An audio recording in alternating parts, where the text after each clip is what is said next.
Can you describe how you're feeling after that? Very, very low. Probably one of the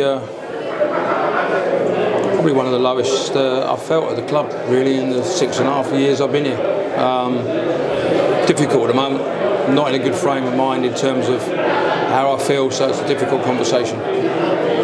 Yeah, have you had time to put a finger on what happened, or? Well, just not good enough. Well, as simple as that. They've had 3 shots the whole game.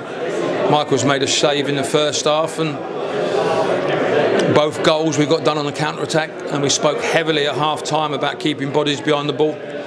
We spoke heavily about keeping the ball and making sure that we continue to build with pace, but making sure that we kept bodies behind the ball for the counter-attack, and we got done twice with 2 balls over the top.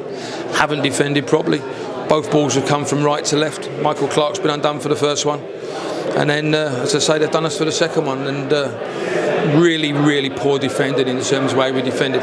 We've probably had 70% possession again today, but again, we have problems in the final third. Is that we've created some excellent chances today, and we've not taken our chances, and we got punished. Simple as that. Over the 2 legs, I felt they probably deserved it, because we've had a lot of possession.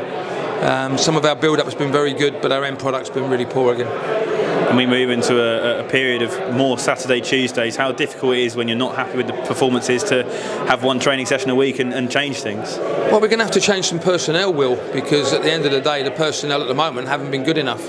As I said all along, I'll look at myself first and foremost, and have I been good enough? And I can go away from here today and think, I've done everything I can to try and get us through to the next round. We've watched a number of videos and clips of Sudbury. I went and watched them last week. They changed 5 players, but every player that they changed, I had a report on each player. So we've done our job. We can only pass on the information to the players. The players have got to do their jobs. And as I've said tonight, I haven't seen enough players do their jobs correctly. Though they've tried their hardest, and when I say they've tried their hardest, they've tried to do what's right for them, I would think. But today I didn't see enough for the team and for the club and for me at the end of the day. And as I say, it's hard to take at the moment, but we've got to look at ourselves harshly in the mirror, and we're going to have to make some changes, because at the moment, what I've seen so far this season, it hasn't been good enough. And I'm not coming for players at the end of the day. I don't want to be one of these managers that are going to throw their players under the bus.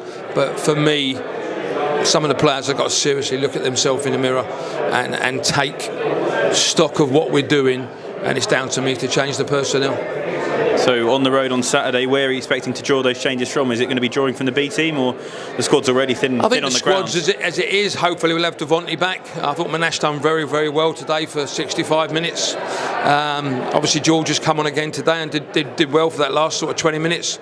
But again, we've got to get Mitchell back. We've got to get these bodies back. We've got to get Romeo back, and we've got to get people scoring goals. I mean, we've had chances again today, but our final decision, our final pullback, our final shot. I mean, it's taken a 30-yarder again from Kyron to get us back into the game. And the last 25 minutes, they're down to 10 men, and that's where we've got to try and keep the ball. That's where we've got to try and run the legs out of them. That's where we've got to try and move. And we just got embroiled into a battle with them. The game became a bit of a panic, and we just give the ball away for cheap. Our throw-ons weren't good enough. Our corner ticks in the end wasn't good enough, and we just got embroiled into a bit of a battle. And we didn't need to do that. We needed to stay out of that. Keep passing the ball, keep looking and probing, and putting good quality balls in the box. And we didn't do enough of that in the final 20 minutes. Thank you, Ian. No problem. Thank you.